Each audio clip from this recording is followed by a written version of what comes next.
Well, it's finally here. Batman v Superman, dawn of slow motion, desaturated colours, and menacing dialogue. Tell me, do you bleed? So now it's time to answer question of the year. Was I right in saying that it was gonna suck? Is it any good? Did Zack Snyder do a good job at directing? How similar is it to The Dark Knight Returns? Am I asking too many questions? The answer is yes, I am asking too many questions. But how was the movie? Well, I think some people would say I was right about it sucking. Actually, quite a few people would.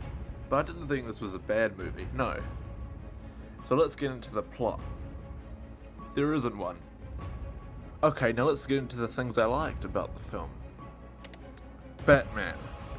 Ben Affleck was pretty damn awesome as Batman in this film, and the fight sequences with him were amazing. I think the reason why Batman seemed to be the most well-liked person in this whole film, most well-liked aspect, is because he's the only character who really has a compelling reason to do anything that he does, and it's portrayed very well. Gal Gadot as Wonder Woman did a better job than I was anticipating. Actually, no, I took that back. I was already pretty excited for her anyway. It's finally great to see a faithful adaptation of Wonder Woman on the big screen.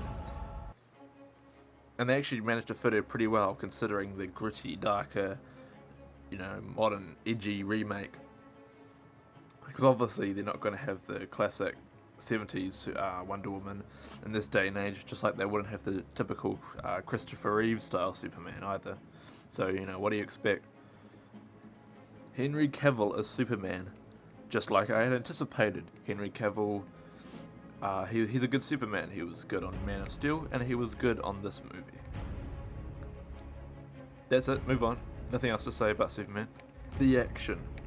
I don't think it's any surprise that Zack Snyder can direct action. And the action in this movie was pretty phenomenal at times. Alright, now let's get to the fun part. The negatives. I had suspected that Jesse Eisenberg would suck as Lex Luthor in this movie. Oh, and what do you know? Jesse Eisenberg sucked as Lex Luthor in this movie. It's almost like Zack Snyder was like, alright, Jesse Eisenberg, now when you play Lex Luthor, just act like the Riddler.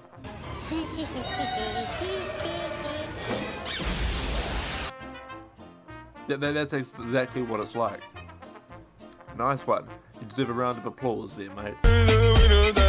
Seriously, every time Jesse Eisenberg was on screen in this movie, I felt like I was watching a sitcom. Boys, Bruce Wayne meets Clark Kent. I love it. I love bringing people together. How are we? Hi, hello, Lex. It is a pleasure. Ow! Wow, that is a good grip. You should not pick a fight with this person.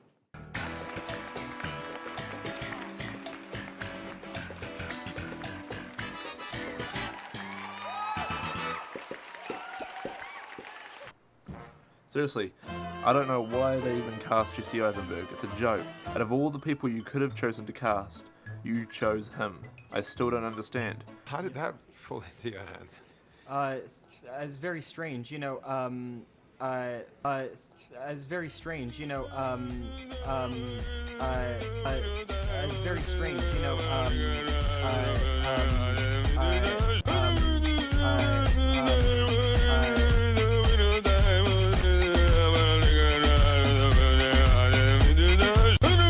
The thing is, in this movie, they say he's Alex Luthor. He's Lex Luthor's son. Why didn't you just have Lex Luthor and maybe have him not have a son?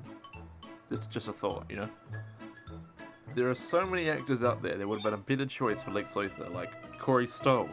If you don't know who he is, he was Yellow Jacket on Ant-Man, and he's my favourite character on House of Cards.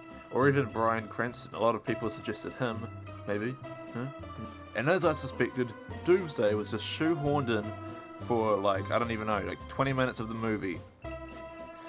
Haven't we learnt from The Amazing Spider-Man 2, Spider-Man 3, and from countless other superhero movies that might be a bad idea?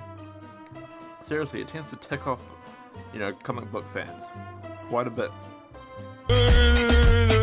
As for the film's plot, Well, it could have been 20 minutes shorter if they cut out a few unneeded things, like unnecessary scenes to set up future films and some weird storylines that really didn't need to be there, and so forth. If the movie was more compact, a bit shorter, and a bit cut down, and maybe didn't have Jesse Eisenberg or Doomsday, it would have been fantastic. But nope, this is a modern superhero film we're talking about. It has to stuff as much crap in it as possible. So in conclusion, Batman v Superman was a movie with a lot of potential, but that was a bit overly long, could have been cut down, but was mostly well acted, but also made a lot of weird and kind of stupid decisions at times. In other words, it's a good movie with problems. I can't stress that enough. I would still recommend it though, just because there is some genuinely well executed moments and there is reasons to see it. Oh, and of course the actual fight between Batman v Superman is pretty fantastic. My rating for Batman v Superman is 3 stars, that's right. So I guess I was wrong. It didn't totally suck after all. Yay! Oh, and another thing. Batman kills in this movie. Like, he literally kills at times. Oh well. But these are the first interviews you'll be doing since reviews for the film have come out, and I don't know if you've had a chance to have a look at them or like your response to those, or No, what are they saying? well, it's been getting a mixed response. See, you already know. I just wanted you to say that. I wanted to see what you would say. Personally, I really liked it, but I just wondered whether how that makes you guys feel, and whether it will even affect the film as such. Well, the interesting thing is that we get the critics who have their personal opinions, and the thing about personal opinions is that they always come from a place, and there's a preconceived idea which you have to get past as a critic before you start writing your article or your review, and that affects everything. What is going to really matter, I believe, is what the audience says, because they're the ones who are buying tickets, they're the ones who want to see more of this kind of story or not, and so it's the audience's voice is loudest, and after this weekend, the audience will at least know.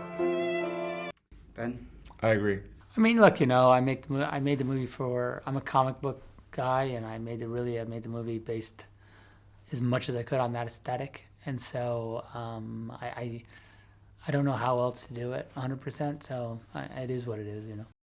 I can't read stuff because I don't even watch the movies I'm in. I find I get very critical, and so I can imagine I don't like reading stuff either. It just I find it distracting, I guess, or unnerving. Well, it's good to say that everyone is praising your performance in it. So okay, in that case, I'll read everything, and I look forward to seeing the film. I'll get them and highlight them for you. you. Okay, So yeah, you can exactly. just write.